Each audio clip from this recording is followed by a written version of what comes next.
Bonjour à tous et à toutes. Écoutez, je suis très heureux de vous retrouver chaque semaine. Comme chaque semaine, on va traiter un sujet qui se trouve dans la paracha de Bereshit, où là-bas on nous dit qu'au début de la création de l'homme et de la femme, c'est marqué que Adam et Chava, Shneem Arumim, Adam veishto velo itboshashu. On nous dit que Adam et Chava, ils étaient nus et ils n'avaient pas honte d'être nus.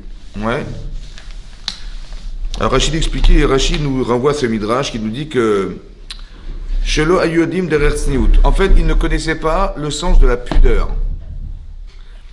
Et Rachid nous explique et nous dit la frin ben tov lara. En fait, ils ne savaient pas faire la différence entre le bien et le mal. Oui, on est dans une perspective où il y avait des arbres dans la nature. Et on nous dit qu'il y avait un arbre qui était l'arbre du bien et du mal. Ça va? Quelle est la différence entre le vrai et le faux, et le bien et le mal? Oui. Alors, il y a la façon objective de savoir ce qui est bien de ce qui est mal, et la façon plus péjorative, plus émotionnelle, que le bien se traduira par le bon, et le mal par le mauvais. Ça va? Le bien et le mal, ça va se traduire ici par une connotation émotionnelle que eux n'avaient pas. Ils savaient que c'était vrai, mais ils n'avaient pas honte d'être nus. Ça veut dire qu'ils n'avaient pas fait la différence entre le bien et le mal. Parce que qu'est-ce que c'est que la honte? C'est quoi la honte? La honte, c'est une émotion. La honte, c'est une émotion quand on se sent contredit entre ce qu'on sait être bien et ce qu'on a fait de mal, ou ce qu'on a pensé mal, ou ce qu'on a dit mal. Alors on est gêné par le mal. Parce qu'on est bien, on est gêné d'avoir pensé mal, d'avoir agi mal, d'avoir dit mal. Alors on est contredit par soi-même, et donc cette contradiction dérange. Ça s'appelle la honte. Mais lorsque le bien n'existe pas, le mal n'existe pas.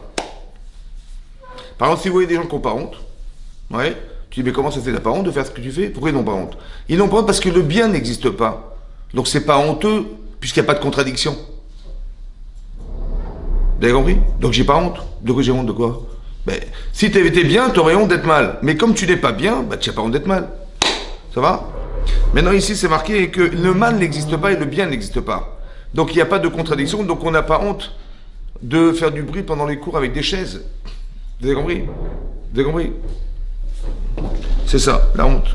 Et donc c'est ça, donc il y a marqué qu'il n'avait pas honte. Pourtant Rachid nous dit, c'est impossible. Pourtant c'est marqué, bien qu'ils étaient très intelligents, ils connaissaient l'essence des éléments présents puisqu'ils ont su donner des noms aux animaux. Ça veut dire qu'ils ont su exactement l'essence animale, c'est ça le nom des animaux, c'est pas qu'ils l'ont nommé comme ça de façon furtive, ils ont donné des noms, ça veut dire que la Torah nous considère que mettre un nom dans quelque chose, c'est comprendre le sens, la nature. Et donc c'est ça le nom dans la Torah, les mots qui ont été utilisés, c'est relatif à la nature animale ou à la nature des objets. Et donc c'est pour ça qu'ils étaient pourtant intelligents. Comment ça se fait qu'ils n'ont pas su différencier le bien du mal pour ne pas avoir honte d'être nus? Alors c'est marqué que l'onatanbo yetzerara a'achiachlu mina etz. Quand est-ce que le mauvais penchant est rentré, le bien et le mal, que lorsqu'ils ont mangé le etzadat, lorsqu'ils ont fauté et consommé ce fruit-là qui était interdit, n'est-ce pas, qui était la notion du bien et du mal, c'est là qu'ils ont senti que, ça va? Mais c'est très intéressant de se dire, on dit, Rachidine, le Yetzerara, il est rentré en eux. C'est bon? Donc quand j'ai envie de quelque chose, ça vient du Yetzer. Mais des fois, j'ai envie, mais c'est bien d'avoir envie. Et j'ai envie d'avoir des enfants. Il faut que j'ai une relation avec ma femme. Tu dis, mais quoi, c'est Yetzerara ça? Non, c'est Yetzeratov. On a l'impression que le désir, c'est né d'une création qui a été introduite chez l'homme. Après, le problème, c'est de savoir la mesurer, de savoir avoir cet usage, d'utiliser. Ça veut dire que des fois, c'est important et même vital d'avoir envie d'eux.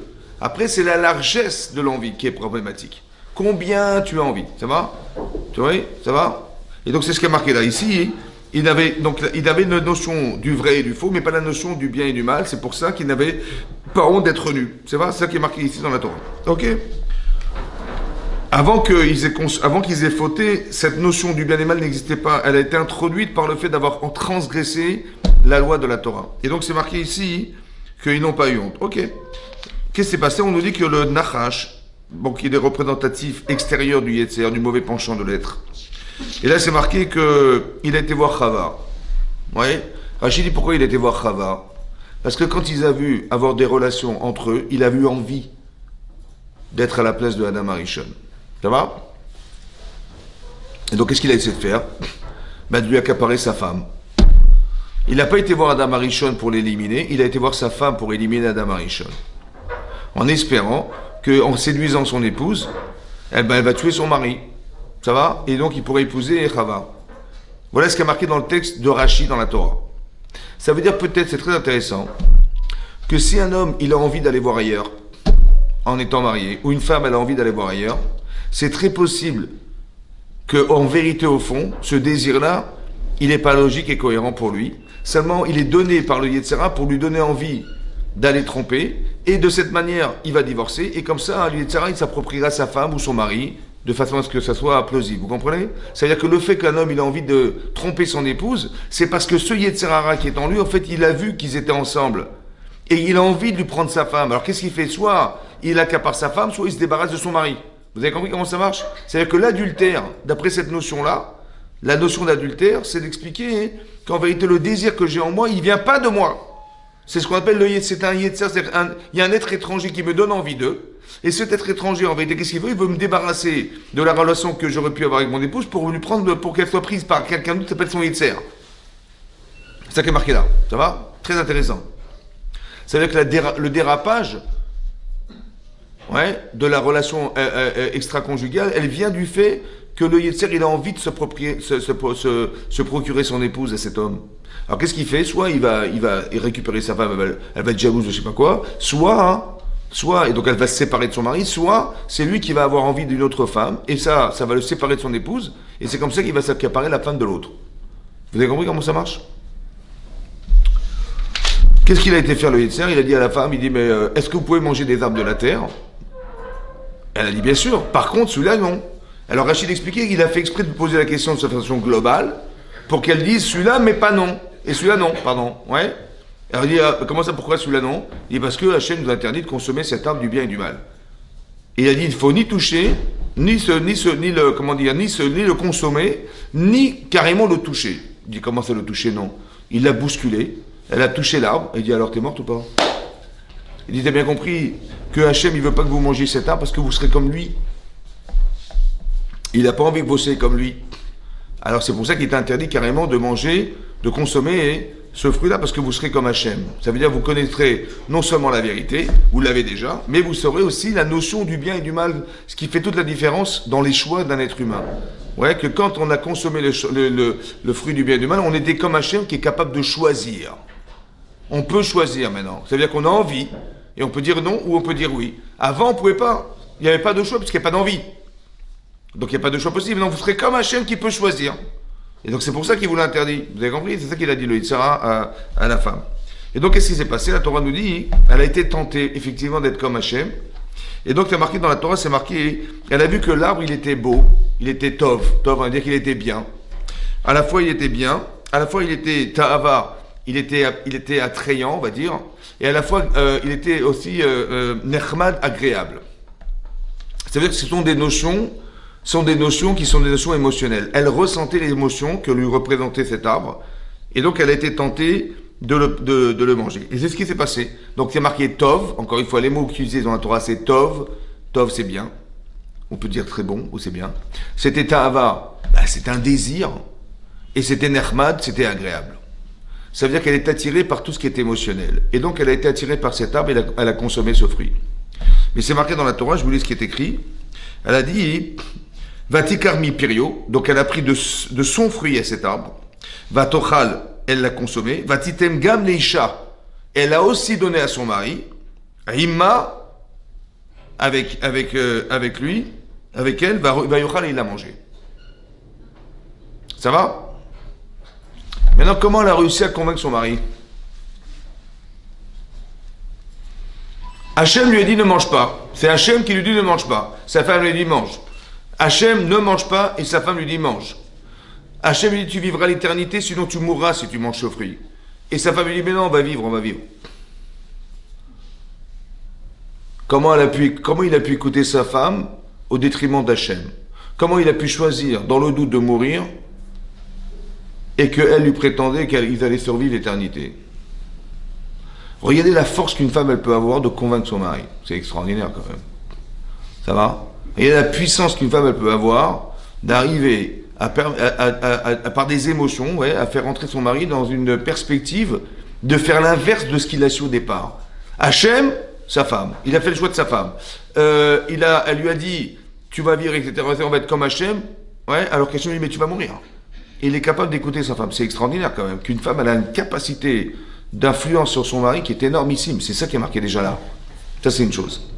À part ça, hein, donc il a mangé du Etzadat. Mais c'est marqué qu'elle l'a fait manger. Pourquoi elle l'a fait manger à son mari? Ouais. C'est marqué parce que elle a dit comme ça. Elle a dit, lui, il va vivre. Écoutez bien ce qui est marqué dans Rashi. Lui, il va vivre. Mais elle va mourir. Mais si elle va mourir et que son mari restera vivant, il va forcément épouser une autre femme qu'elle, parce que le monde doit continuer sans elle. Alors, elle dit, c'est pas possible. Il faut qu'il meure. C'est très intéressant qu'une femme est tellement attachée à son mari que c'est impossible qu'il puisse vivre sans elle et qu'elle puisse vivre sans lui. Ça va? C'est pour ça que si elle doit mourir, il va mourir avec elle. C'est incroyable. Pourquoi? Parce qu'il ne faut pas qu'elle épouse une autre femme qu'elle. Mais non, il ne faut pas l'expliquer comme une forme de jalousie chez elle. Ça pourrait se traduire comme de la jalousie. Peut-être par extrapolation, c'est de la jalousie. Mais en vérité, parce qu'une femme, elle se sent attachée à son mari. Vous voyez, quand on dit qu'ils font Bassar Echad, ils sont qu'une seule chair, ils étaient un, en fait. Ouais. Ça veut dire qu'on est un. On sait que notre Neshama, elle est commune. Quand on épouse sa femme, on retrouve sa Neshama de base. Ça va?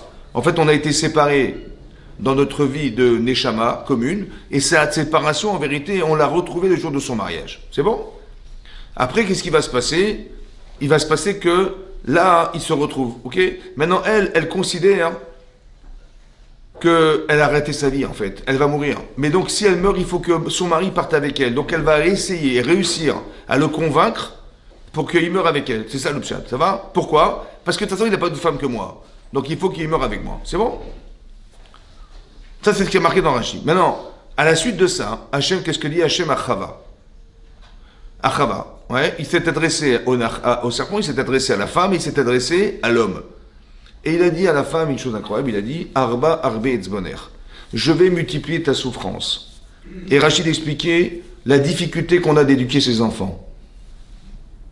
Ensuite, il a dit Arbe Etzboner, Ve'eroner. Ta grossesse, elle sera compliquée. Ça veut dire que tu auras des nausées, tu vas vomir, voilà ce qui va se passer.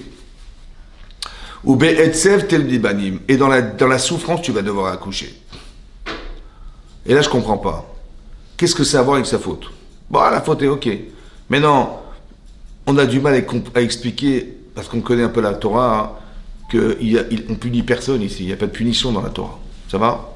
Ça n'existe pas qu'un homme est puni, ça n'existe pas dans la Torah. Par contre, il y a quelque chose d'éducatif. Il y a une forme de thérapie dans le fait qu'il est proposé à Chava de souffrir en éduquant ses enfants. Il faut comprendre pourquoi. Il faut comprendre pourquoi la grossesse est compliquée. Et il faut comprendre pourquoi une femme, elle doit coucher dans la douleur. Qu'est-ce que ça a à voir avec le fait qu'elle ait proposé à son mari de manger du Etzadat? Qu'est-ce que ça a à voir avec la naissance de ses enfants? Qu'est-ce que ça a à voir avec l'éducation de ses enfants? Qu'est-ce que ça a à voir avec tout ça? Vous comprenez qu'il y a un problème ici.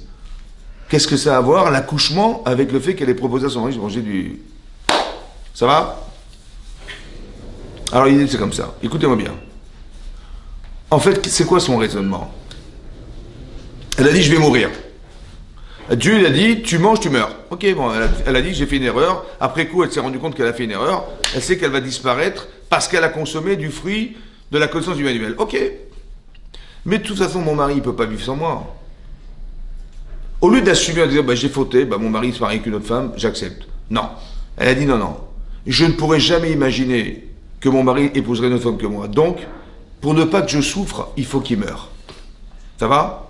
Pour ne pas souffrir, sous prétexte qu'on est unis, alors il faut qu'il meure. Ça va? Alors Hachem, il a dit, tu sais quoi, hein? Il faut que tu acceptes de souffrir pour faire vivre. À la différence d'avoir tué pour ne pas souffrir. Vous avez compris ce que c'est que l'accouchement dans la douleur? Parce que ça coûte de faire vivre. Si ça ne te coûte rien, vous avez compris le pshat? Vous avez compris ce que ça veut dire? Ça veut dire que elle a dit, mais moi, je pourrais jamais supporter que mon mari se marie avec une autre femme que moi, c'est pas possible. Il faut qu'il meure pour ne pas que je souffre. Il faut qu'il meure pour ne pas que je souffre à l'idée qu'il aura une autre femme que moi, c'est pas possible, on est unis tous les deux. Alors si tu as fauté en pensant que tu n'as pas assumé ton erreur, tu as pensé qu'il fallait qu'il meure pour ne pas que tu souffres, il fallait qu'il meure pour ne pas que tu souffres, alors il faut que tu acceptes de souffrir. Le prix de faire vivre, c'est le prix de la souffrance. Vous avez compris ce que je veux dire? C'est l'inverse de ce qu'elle a voulu faire. En ça, c'est une réparation. C'est en ça que c'est réparateur. C'est-à-dire d'accepter de souffrir au détriment de la vie que je procure. Ça va? Ça va me coûter. Combien ça te coûte? Ça me coûte de souffrir. Mais je besoin de faire vivre. Et quand il y en a, on dit, mais attendez, moi je suis carriériste, il me faut un enfant, pas plus, attendez. Et puis combien d'enfants, ça va me casser la tête? J'ai compris, mais ça veut dire que tu n'es pas prêt à souffrir pour faire vivre. C'est ça la problématique. Il y a cette forme d'égoïsme qui est de dire, il faut qu'il meure pour ne pas que je souffre. Alors ta réparation, ta teshuva, ça va être d'accepter de souffrir pour faire vivre, à la différence d'avoir tué pour ne pas souffrir. Ça, c'est la chose. À part ça, d'éduquer ses enfants, qu'est-ce que ça a à voir avec ce qu'elle a fait? Alors, il faut savoir une chose. Il faut savoir qu'on engendre ce que nous sommes. Tu vas voir tes enfants, tu dis, des fois, ils font des erreurs, font des bêtises, font des machins, mais ça n'est que la projection de toi, c'est la progéniture. Ça veut dire que tu projettes à travers tes enfants ce que tu es. Tu dis, mais moi, j'ai pas de problème. Alors, comment ça fait que tu as des gosses pareils? Peut-être en vérité, ta thérapie, puisque tu ne vas pas t'occuper de toi, c'est qu'en réparant tes enfants, tu vas te réparer avec. Ber Elsev Telibanim, tu vas accoucher dans la douleur, ça vient réparer un problème. Le fait d'avoir eu des enfants qui sont en difficulté, c'est parce que tu projettes à travers ce que tu es, les enfants que tu as. Et donc en réparant tes gosses, tu répares les tiens. Tu te répares en même temps. Quand on dit élever ses enfants, en vérité, vous avez compris qu'en élevant nos enfants, qu'est-ce que ça veut dire élever ses enfants? Ça veut dire que je vais corriger les erreurs. Je vais je vais essayer de bien les éduquer. Je vais être un exemple pour eux. J'ai envie d'être un exemple pour eux. Mais t'as jamais été un exemple pour pire qui que ce soit. Quand tu étais célibataire, tu vis ta vie. Hein. Je veux dire, tu comprends, tu fais ce que tu veux. Tu peux dormir à 5h du matin. Mais quand t'as des enfants, t'as une femme d'enfant, t'as un mari, tu t'amuses plus là. Alors on est sérieux. On fait attention à ne pas renvoyer des messages qui sont faux dans la société, dans le cercle familial. C'est ça, oui ou non? Donc en fait, on a compris que quand on se marie quelque part, le mariage c'est un filtre. De quel? Le filtre de la bêtise, le filtre du mauvais comportement, le filtre du mauvais exemple, mais qu'est-ce qu'on fait en fait? On devient des tzadikim en se mariant quoi. C'est pas, vous avez compris? Tout ce qui est faux en vérité, tu te demandes, j'ai pas envie que les enfants ils ressemblent à ça, ou j'ai pas envie qu'ils parlent comme ça, ou j'ai pas envie que... ce que t'as pas envie, tu vas le filtrer chez toi déjà. Et c'est comme ça que tu vas réparer à travers tes enfants, tu vas réparer les problèmes personnels que tu as dans ta vie. Parce que sinon, tu t'occuperais jamais de quoi que ce soit, de toute façon, t'as rien à perdre. Vous comprenez ce que je veux dire? À moins que tu dises, comme bien même, mais c'est-à-dire que d'élever ses enfants, élever ses enfants, c'est s'élever soi-même, en fait. À travers, on s'élève. C'est toi qui t'élèves, c'est pas eux. Bien sûr que tu vas les élever. Mais en fait, qu'est-ce que tu fais? Tu arrives, grâce au fait d'avoir des enfants, à éliminer tout ce que tu voudrais pas que retrouvent tes enfants chez toi. Tu vas plus mentir, tu vas plus faire croire, tu vas être un exemple, C'est ça, non? C'est ça ou pas? Mais ça, c'est une thérapie, ça. C'est ça, tu vas souffrir d'avoir des enfants. Ça veut dire quoi? Ça veut dire que tu vas être en difficulté d'appréhension de toi-même par rapport au regard qu'ont tes enfants sur toi. Les enfants, ils adorent les contradictions. Vous avez compris? Ça veut dire que tu commences pas à faire des trucs, des machins, des bagouilles, des trucs, genre... Parce que quelque part, ils vont dire... D'abord, ils vont te rappeler tes contradictions. Et après, ils vont dire, attends, tu vas pas quand même m'engager alors que tu t'engages pas. Tu vas quand même pas me demander de faire ça alors que tu le fais pas. Vous avez compris? Ils adorent ça, les enfants. Mais pourquoi c'est cette nature-là? Parce que ça t'oblige. Ça t'oblige à changer. Ça t'oblige à être une autre personne. Ça t'oblige à être meilleur. C'est ça qu'Hachem lui propose. Tu auras des enfants dans la douleur. Ça veut dire, tu auras des difficultés à éduquer tes enfants. Mais sache que la difficulté d'éduquer ses enfants, c'est la difficulté qui nous revient de nous éduquer nous-mêmes. C'est en ça que c'est une thérapie. C'est pas une punition. Il ne faudra jamais croire qu'Hachem nous punit. Il faut comprendre que ce qui nous arrive est réparateur. À toi d'avoir l'intelligence de voir à quoi ça vient répondre et qu'est-ce que ça répare chez toi. C'est ça l'intelligence. De savoir qu'on vit des choses dans sa vie et que le vécu apporte quelque chose qui va nous transformer en fait. C'est ça que c'est marqué. Ça va? Et donc c'est marqué ici qu'il a écouté la voix de sa femme et c'est ça qui a entraîné que. Maintenant, ce qui est intéressant, c'est ça. Écoutez bien ce qui est marqué. Quand il s'adresse à l'homme, ou le Adam Amar, à l'homme, il a dit la chose suivante. Kishamata l'école ishtera. Parce que tu as écouté la voix de ta femme, Vatochal minaetz, et que tu as consommé de cet arbre, Asher Tsiviti Chalomar, les morts, alors que je t'avais ordonné en te disant, L'otochan mimenu, que tu ne dois pas le manger, Arura Adama Bavorecha, sera maudite la terre à cause de toi, Be'itzavon Tochalna, dans la souffrance tu consommeras ce produit de la terre, qui kol yemechaïcha tous les jours de ta vie.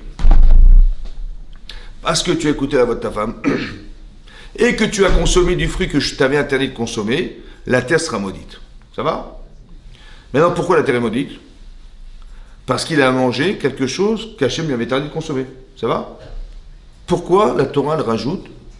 Hachem, il a dû dire, tu as écouté la voix de ta femme. Quel rapport avec sa femme? Bon, elle m'a demandé, elle m'a proposé, machin, je veux bien, mais qui est-ce qui a assumé de consommer? C'est lui, n'est-ce pas? La faute, il a pris sur lui de consommer ce qui était interdit par Hachem. Qu'est-ce que ça a avec sa femme? Vous avez compris? Comme si c'est ta faute de sa femme. Mais non, c'est ta faute. Tu as écouté ta femme, tu as mangé, bah c'est ton problème. C'est parce que tu as mangé, pas parce que tu l'as écouté, parce que tu as mangé. Bien sûr qu'elle t'a informé, machin, mais tu le savais. Ça, c'est une question qu'on doit se poser. Qu'est-ce que c'est? Parce que tu as écouté la voix de ta femme. C'est bizarre, cette formulation. À part ça, comment ça se fait qu'elle est attirée par le fait de consommer ce fruit-là, et lui n'a pas été attiré naturellement par ça? Comment ça se fait?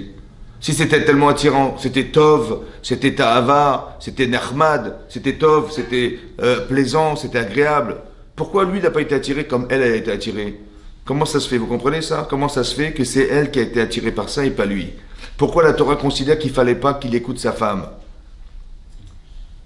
Ki shamarta lekol ishtera, parce que tu as écouté la voix de ta femme, alors voilà, qu'est-ce qui c'était vrai? Ça veut dire que, qu'est-ce qu'il aurait fallu pour pas qu'il écoute? Voilà la question inversée. Qu'est-ce qu'il aurait fallu pour qu'il n'écoute pas sa femme?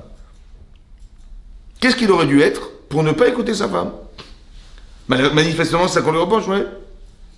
En fait, on a compris une chose, écoutez bien. La nature est différente. Il y a la nature masculine et la nature féminine. Comment c'est traduit ça, hein? Il y a une Gemara dans Sota Dafyudzen, elle dit là-bas la Gemara, hein, qu'un homme s'appelle Ish et une femme s'appelle Isha. Isha, Ish.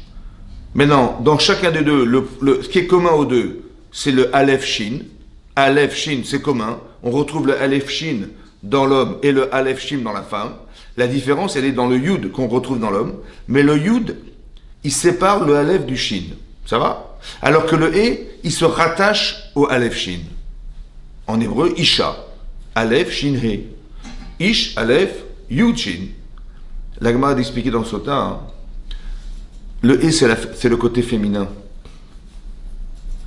Le Esh, c'est la partie divine qui est dans la femme. Le feu dont on parle, c'est le fameux feu, le buisson quand dans le feu qui brûle, etc. Il y a quelque chose de divin chez la femme et il y a quelque chose de divin chez l'homme. La différence, c'est que la divinité qui se trouve chez la femme, elle est associée à son féminin, le He. L'homme, il est séparé en deux. L'homme, sa spiritualité, on va dire, elle est à construire, elle est divisée. Aleph, Yud, Shin, le Yud, il sépare les deux. Ça va? Mais par contre, l'émotion qui se trouve chez la femme, le He, ça veut dire le côté féminin, le He, c'est le féminin. Alors, il est rattaché au feu divin. Maintenant, ce qui a marqué ici, c'est la chose suivante. Elle est émotionnellement touchée parce qu'elle voit, parce qu'elle a un He, parce qu'elle est femme, elle est femme. L'homme, il a son Esh qui est coupé en deux. Ça veut dire quoi? Ça veut dire qu'il est rationnel. C'est pour ça que l'homme, il n'était pas tenté forcément de manger du Hetzadat. Il est rationnel. Alors que la femme, elle est émotionnelle. Vous savez ce qu'elle a réussi à faire? Elle a réussi, en lui parlant, à le rendre émotionnel. À le faire rentrer dans ses émotions. Parce que tu as écouté la voix de ta femme. Ça veut dire, elle a réussi, par ses émotions, à lui faire croire qu'il aurait eu des raisons de le consommer, ce fruit. Elle a utilisé sa force émotionnelle contre son mari. Parce que tu as écouté la voix de ta femme, ça veut dire quoi? Toi qui étais rationnel, tu aurais pu dire à ta femme, ma chérie, tu vas trop loin. Tes émotions t'emportent. Tu n'as pas été un homme. Ça veut dire que tu aurais dû être un homme. Tu aurais dû être un homme, ça veut dire, toi tu t'appelles Ish.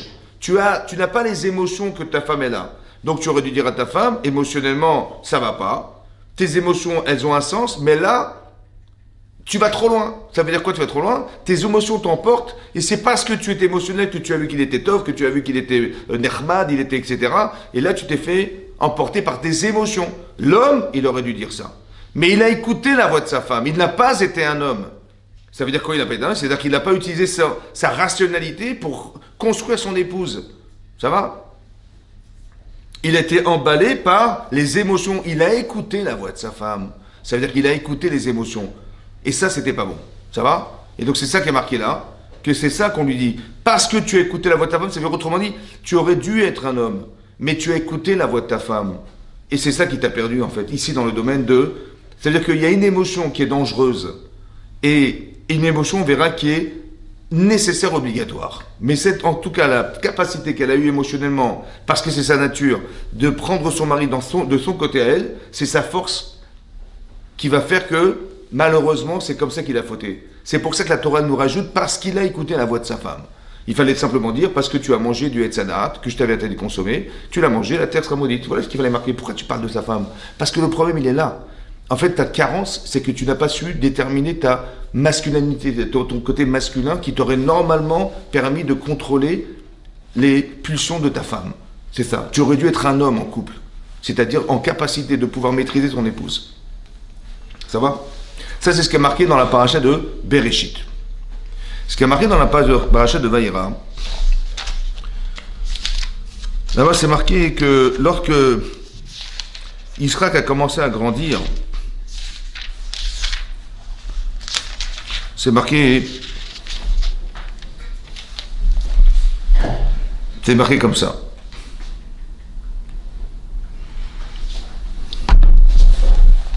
Vaïgdal Ayeled. Donc on nous dit que cet enfant a grandi. On nous parle de Yitzhak. Il a grandi, c'est-à-dire qu'il avait 2 ans. Vaïgdal Ayeled, Vaïgamel. Igamel, ça veut dire qu'il avait 2 ans.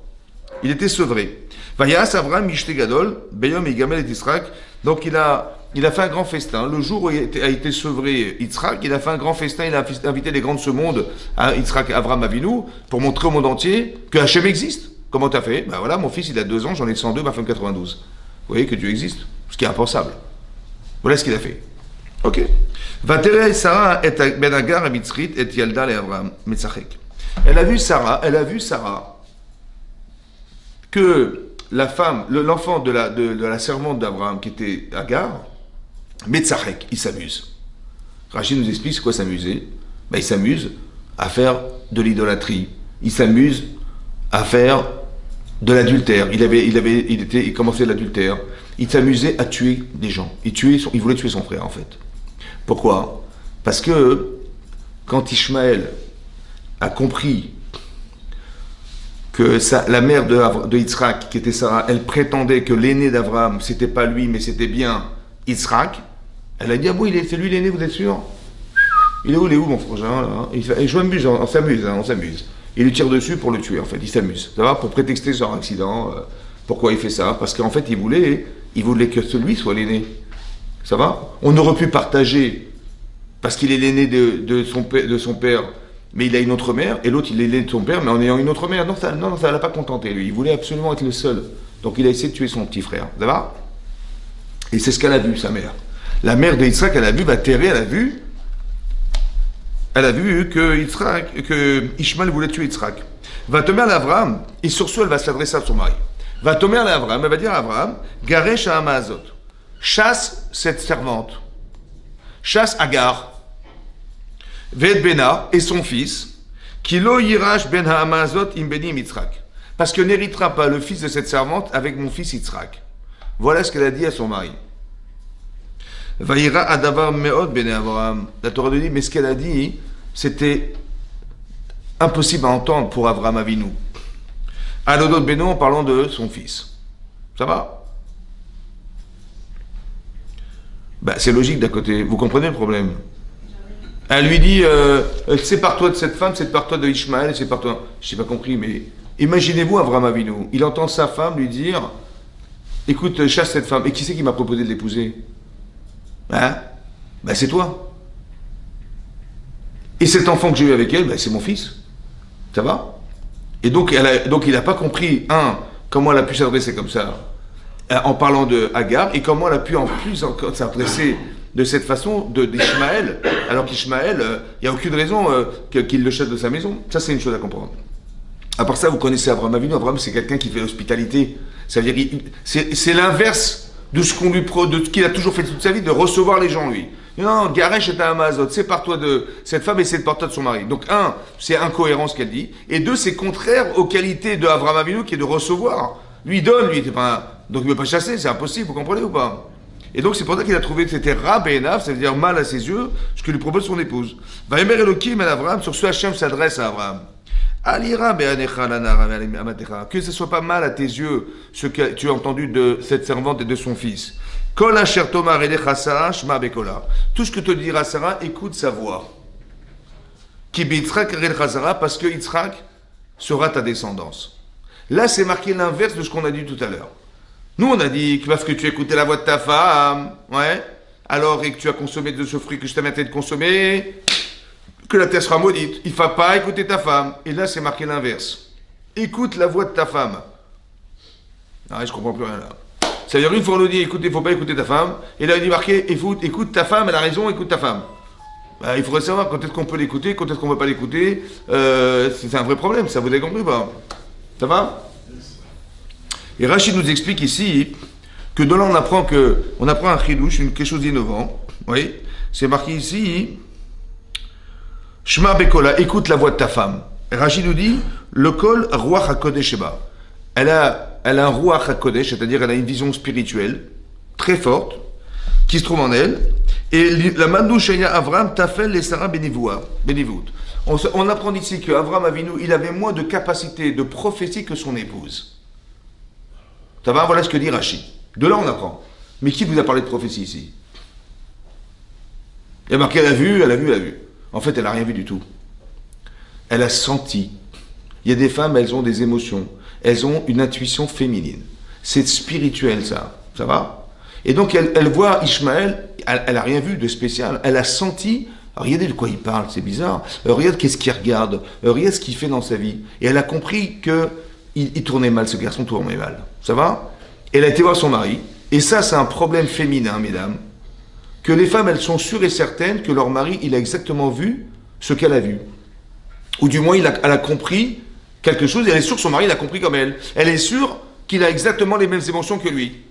Et là, on voit l'inverse. Vatéré, elle a vu. En fait, qu'est-ce qu'elle a vu? Elle a rien vu, elle a senti. C'est ça qu'il a les voix. Ça veut dire qu'elle a vu quelque chose, ça veut dire qu'elle a senti quelque chose de spécial. Ouais. Et ça, ce qui est marqué là, c'est quoi? C'est de dire que, en fait, elle va lui dire la solution sans lui poser le problème. Parce qu'elle est sûre qu'il a compris.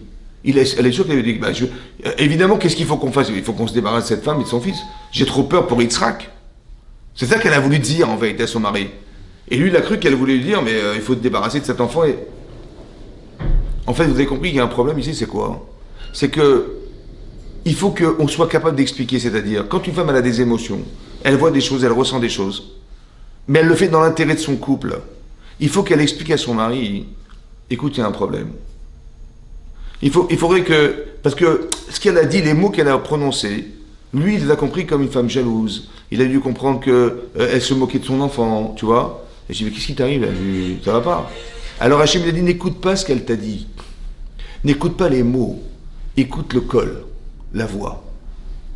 Hachem lui dit, écoute la voix de ta femme. Ça veut dire, n'écoute pas ce qu'elle t'a dit, écoute ce qu'elle a voulu te dire. Et c'est pas pareil. Le col, c'est avoir une capacité intellectuelle à comprendre ce qui se cache derrière les mots. Toi, tu as cru qu'elle avait dit, écoute, chasse cette femme et chasse cet enfant. En vérité, c'est pas ça qu'elle a dit. Elle a dit, fais-le parce que c'est dangereux pour Yitzhak. Ça va? Si elle avait dit à son mari, t'as vu comment il tourne mal Yitzhak? Il tourne mal Ishmaël? Je sais pas compris, de quoi tu parles? Bah regarde, Avodazara, il fait de l'idolâtrie, monsieur, il a des mœurs légères avec les femmes. Je dis, ah bon, mais comment tu... Ben regarde, tu te rappelles, regarde ce qu'il regarde, regarde de quoi il parle, regarde... Tu as compris? Elle dit, ah oui, tu as raison, c'est dangereux.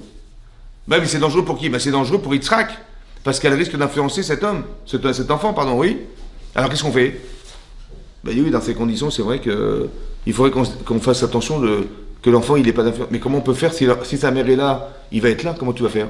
Ben oui, c'est vrai qu'il aurait fallu qu'on chasse cette femme avec son enfant, comment on peut faire autrement pour ne pas détruire cet enfant? C'est-à-dire, si elle avait expliqué la problématique, alors il aurait compris le problème, et donc il aurait été d'accord il aurait compris ce qu'elle a voulu dire. Hachem a dit, écoute la voix de ta femme. Ça veut dire, écoute ce qu'elle a voulu dire. Des fois, ce qu'elle va te dire, c'est contre toi. Comme Chava, elle a proposé à son mari de manger du Hetzadat. C'était contre ses volontés et contre ses désirs. Et du fois, tu dois l'écouter parce qu'elle va dans le sens de ce que tu dois faire dans ta vie. Il faut juste savoir la différence. Comment tu vas faire la différence en écoutant ton épouse, que des fois elle est avec toi et des fois elle est contre toi. Des fois elle peut s'appeler Chava et des fois elle peut s'appeler Sarah. Et une fois elle va te dire, il fallait pas l'écouter. Ah bon? Il faut... Non, mais il fallait que tu l'écoutes. Et elle t'a dit ça, il faut que tu écoutes ta femme. Elle a raison, il faut que tu écoutes ta femme. Comment tu vas savoir? L'implication d'une femme dans un couple, c'est très intéressant. Ça veut dire qu'une femme, elle a des émotions, des fois qui lui servent et des fois qui la desservent. Les émotions, ça peut te servir dans ta vie, et des fois, ça peut te desservir dans ta vie. Tu vois, Chava, ça lui a desservi. Elle avait envie, et tellement elle avait, elle a craqué, elle a fait craquer son mari. Mais tu te rends compte que la puissance de l'émotion, comment ça peut transformer un intellect, que son mari savait que Hachem lui a dit que c'était assourd. Il fallait pas manger. Et il savait qu'en mangeant, il allait mourir. Il le savait. Mais on a balayé la connaissance par le désir. Parce que la passion est plus forte que la raison. Donc tu peux balayer toute forme de connaissance simplement parce que tu as envie. Et que quand tu as envie, bah pourquoi pas. Vous avez compris? Et c'est ce qu'elle a réussi à faire. Alors ça veut dire quoi? Ça veut dire comme ça. Quand tu sens que ça sent mauvais, toi tu es rationnel. Avram, il est rationnel. Il dit, mais qu'est-ce qu'elle me raconte? De façon rationnelle. Elle me dit de chasser cet enfant, mais c'est mon fils. Elle me dit de façon rationnelle de quitter cette femme, mais c'est ma femme. De façon rationnelle. Et moi, je fais le contraire. Moi, j'invite les gens, je fais l'hospitalité, je fais plaisir. Et là, je me fais pas plaisir et je me fais pas plaisir. En chassant cette femme, je me fais pas plaisir. Vous avez compris? De façon rationnelle. Il dit, mais non, n'écoute pas de façon rationnelle. Écoute la voix de ta femme. Essaie de l'entendre de façon émotionnelle. Mais je vois pas du tout. Ça veut dire comme ça, écoutez bien. Je vais pas dire, quand une femme, elle dit à son mari quelque chose, je lui dis pas, mais t'es folle. C'est comme ça que tu raisonnes, n'importe quoi, t'es folle ou quoi? Comment je vais quitter cet enfant? Comment je vais quitter cette femme? C'est toi qui m'as proposé, et c'est avec elle j'ai eu des enfants, et c'est la femme qui m'accompagne depuis des années. Pourquoi je vais la chasser?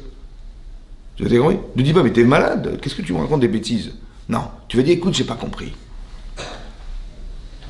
J'ai pas compris ce que tu veux.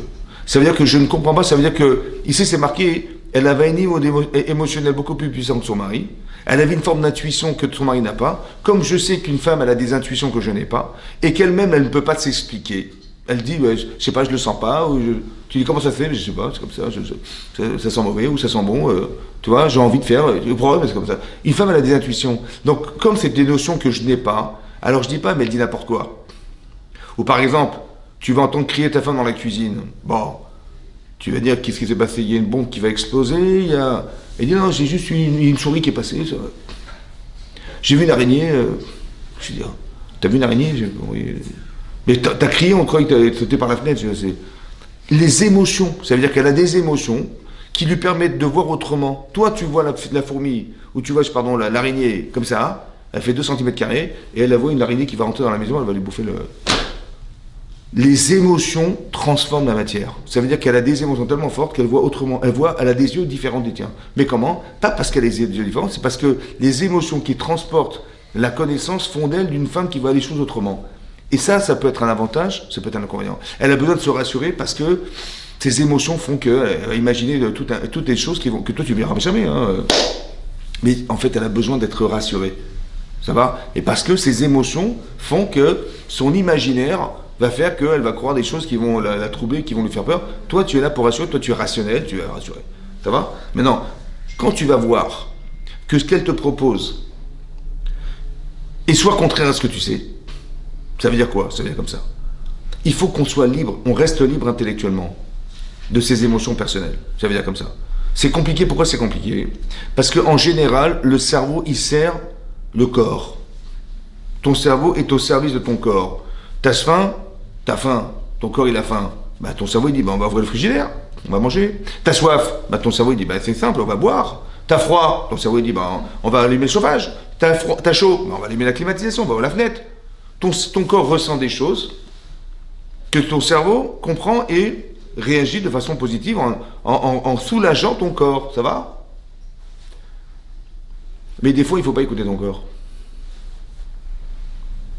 Tu vois, Chava, elle a vu ça, son corps lui dit, ben on y va. Il dit non, il ne faut pas l'écouter. Ça va? Ça veut dire que ton cerveau, il doit être au service, mais libre de réfléchir. C'est-à-dire libre d'analyser ton désir. Il faut faire très attention à ça.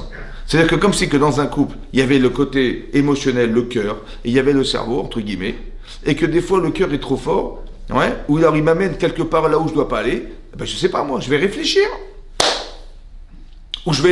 Où ça m'amène. Alors écoutez bien.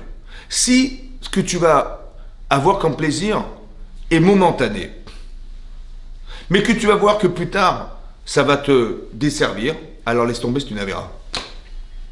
Une avéra, une faute dans la Torah, ça se répertorie comme quoi? Comme, sur le champ, j'ai gagné. J'ai menti, j'ai gagné. J'ai volé, j'ai gagné. J'ai fait ce que j'ai gagné. J'ai gagné d'avoir menti parce que les gens ne sauront pas. Tant mieux, ouais, j'ai gagné. Mais sur le long, je ne vais pas mentir toute ma vie, hein, je vous rassure. Donc sur le long terme, ça ne sera pas possible. J'ai escroqué, j'ai gagné de l'argent, personne n'a rien su, mais je ne peux pas faire ça toute ma vie, c'est pas possible. J'ai pas payé mon salarié, combien de temps ça va durer? Il va porter plainte. Vous avez compris? Tout ce qui est du court terme, c'est une avéra. Ce qui est long terme, c'est une misva. Elle a proposé de manger du Hetzadat. Attends, laisse-moi réfléchir. C'est vrai que sur le coup, c'est tentant. C'est Tov, c'est Nermat, c'est truc. Sur le coup, c'est tentant. Hein. Mais ça va où ce truc-là? Tu vas mourir avec. Ah d'accord, laisse tomber. Laisse-moi l'occasion, la liberté de réfléchir. Ça veut dire que je dois pouvoir analyser mon désir. Pas seulement être victime de mon désir. Il ne faut pas que ton cerveau il soit en permanence au service de ton cœur. Mais que des fois, tu dois pouvoir te dire, oui, des fois non. Il y a des gens qui ne sont pas capables de pouvoir analyser, c'est-à-dire de savoir où est-ce que ça m'amène, où est-ce que je vais avec, ça va? C'est pareil, la faute de Adam Arishon, c'est d'avoir écouté sa femme, ça veut dire quoi? Ça veut dire d'avoir écouté les émotions, sans réfléchir aux conséquences. Parce que tu as écouté la voix de ta femme et que Et là, c'est l'inverse. Ta femme, elle va sauver ta vie, là. Elle va te permettre d'avoir une descendance qui soit cohérente. Pourquoi? Parce que là, il y a Ishmaël, il y a Ishmaël, il y a Yitzhak. Mais s'ils sont tous les deux ensemble, je ne sais pas ce qui va devenir Yitzhak, vous comprenez ou pas? Elle a essayé de sauver ton couple, alors écoute la voix de ta femme. Ça veut dire que ce qu'elle a proposé sur le court terme, tu perds, ça va? Et sur le long terme, tu gagnes. C'est l'inverse, vous avez compris? Tu dis, mais qu'est-ce qu'elle me raconte? Comment elle ose parler d'Ishmaël? Comment elle ose parler de cette femme? Mais je ne veux pas perdre ça. Sur le court terme, tu crois que tu vas perdre, en fait, tu vas gagner. Et là, tu as cru que tu allais gagner sur le court terme et tu vas perdre sur le long terme. Ça veut dire qu'il faut savoir analyser. C'est très important de savoir analyser, c'est-à-dire savoir où est-ce que les choses m'amènent, où est-ce que je vais avec ce que je vais ressentir ou avec ce que je vais vivre. Ces choix que je vais faire dans ma vie. Mais toujours avoir cette liberté de réfléchir, c'est-à-dire, quand je dis réfléchir, ça veut dire, je ressens des choses, ouais, ou elle me dit des choses, ou il me dit des choses. Ouais. Par exemple, une fois, son mari va lui dire des choses, et ça va me dire, non, c'est pas ce qu'il faut faire. Elle me dit, tu sais... écoute, j'ai un ressenti, je le sens pas comme ça, ou bien elle va t'expliquer intellectuellement pourquoi c'était pas ce qu'il fallait faire, dans les deux sens. Et toi aussi, tu vas apprendre de ton épouse à écouter les mots, c'est-à-dire écouter la voix. Ce qui nous manque en fait, nous et les êtres humains, les hommes, c'est qu'on n'a pas d'émotion. On n'en a pas assez. On peut ne pas en avoir assez, et ce qui va faire que on va rester rationnel. Ouais, on peut avoir un cerveau soi-disant et pas un cœur, alors qu'en vérité, on doit avoir les deux. Maintenant, je vais m'inspirer de mon épouse pour avoir ce cœur, ces émotions que je n'ai pas forcément, qui m'amènent à un autre niveau de compréhension. C'est comme si vous étudiez, mais il n'y a pas d'émotion. Tout est sec, ça va? Ça veut dire que tu n'as pas de questions, t'as pas de... Les émotions amènent à des contradictions, amènent à des questions, amènent à des développements, amènent... Quand on ressent quelque chose, c'est différent, vous savez? Quand on aime, c'est différent. Un exemple, je vous donne un exemple.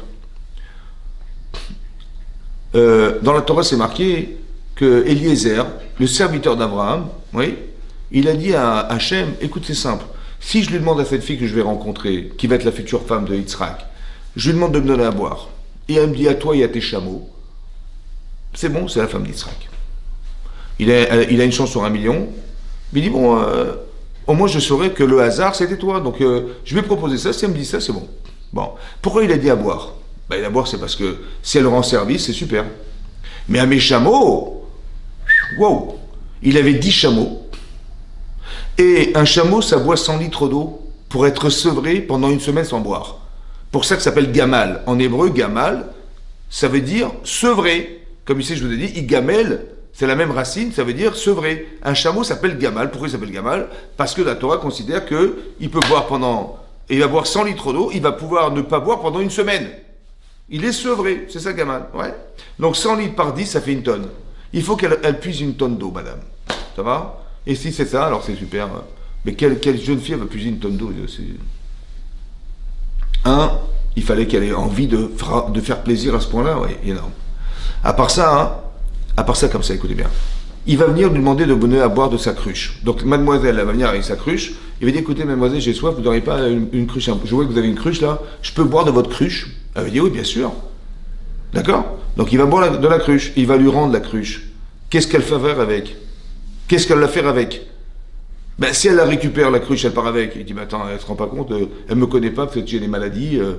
Si elle lui dit, écoutez, bah, gardez-la. Elle dit, attendez, j'ai pas la lèpre, j'ai pas non plus la gagale. C'est pas évident, hein. Qu'est-ce qu'il a fait avec la cruche maintenant? Hein? Qu'est-ce que vous auriez fait, vous? Tu te balades dans la rue, tu vois un type qui fait du jogging. Ils auraient dit, ah bonjour monsieur, bonjour mademoiselle, vous avez une bouteille, je peux vous en... Il boit de ta bouteille, il te rend la moitié. Qu'est-ce que tu fais avec?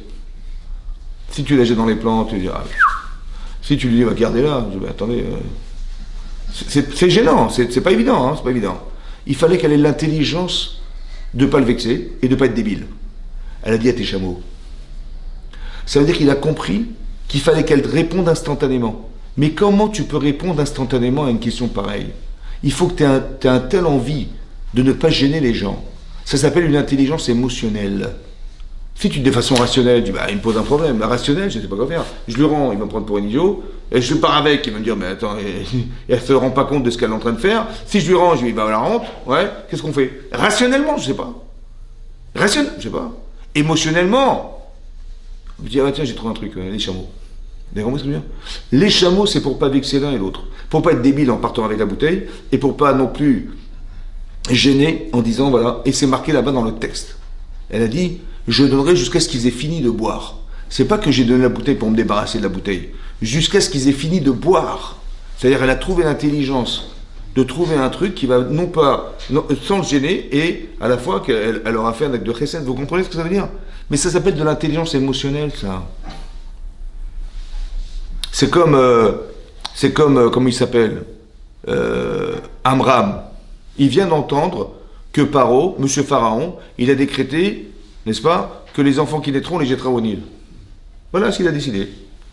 Maintenant, Amram, qui était le Gadolador, ça veut dire le plus grand rave de la génération, sur le plan intellectuel et sur le plan d'Aemunat Hashem, le plus religieux et le plus intelligent de toute la génération. Il dit à sa femme, écoute, on va divorcer. Bon, pourquoi? Bah parce que tu te rends compte, si tu tombes enceinte, est-ce que j'en ai le droit d'avoir des enfants? Imagine, c'est un garçon. Dans le doute, on va le jeter au Nil. On sera des criminels tous les deux. C'est pas possible. Et puis même, moi, d'avoir des enfants en sachant que cet enfant il va disparaître, je ne peux pas me permettre d'avoir des enfants, que ma femme elle puisse avoir une grossesse de 9 mois, et que dans le doute, elle va prendre cet enfant, on va le jeter au Nil devant... Non, c'est pas possible. C'est-à-dire, en tant que père responsable, je ne peux pas avoir d'enfant parce que je serai un criminel potentiel si c'est un garçon que je jeter au Nil, et de permettre à son épouse d'avoir une grossesse de 9 mois, et qu'au bout de 9 mois, dans le doute, son prêt de 7 ans, on le jette, non, je ne peux pas lui permettre cette souffrance, je ne peux pas l'engager. Non, excusez-moi, je ne peux pas. Voilà ce qu'il a pensé, c'est bon? Rationnel. Sa fille, elle avait 8 ans, elle vient voir son père, elle lui dit, papa, tu fais pire que Pharaon. Pire que Pharaon? Ah oui, pourquoi? Il dit, parce que les filles, ils les laissent vivre. Mais toi, tu tues les filles en leur permettant pas de vivre, d'exister. Et même si c'est un garçon, il va naître, on va le jeter au Nil, il va au Gan Eden. Et toi, tu prives les garçons de le Gan Eden, tu fais pire que Paro. À 8 ans. Gadolador. C'est-à-dire, lui, c'est le plus grand rave de la génération. Il a sa petite fille à 8 ans, là, sa fille, là. Il dit, papa, tu fais pire que... Intellectuellement et religieusement plus fort que lui, c'est possible. Comment ça se comprend, ça? Comment ça se comprend? Comment c'est possible que la fille de Amram, elle ait remis en cause son père, Gadolador. Gadolador. Il n'a pas pensé à ça, lui. Comment ça se fait? Alors, j'ai compris. Émotionnel.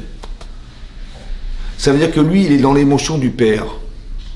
Il est dans l'émotion du père. Donc, il est en tant que père responsable et mari responsable. Père et mari. Père, je vais être un criminel. Et mari, j'ai pas envie de faire souffrir mon épouse en sachant que dans le doute, l'enfant, il va le jeter au Nil. Dites-moi, dans le raisonnement, il est où l'enfant? Il est où l'enfant? Il y a le père, il y a la femme, il n'y a pas l'enfant. Eh bien l'enfant, c'est l'enfant qui voit son père et qui voit Paro. Mademoiselle Myriam, elle voit son père et elle voit Paro. Elle voit son père et elle voit Pharaon. Ouais. Et d'ici, Pharaon c'est mon père, je vis en tant que fille. Hein. Mon père, il m'empêche de vivre. Si j'étais un garçon, mon père, il me jette au Nil. Mais je vais aller au Gan Eden.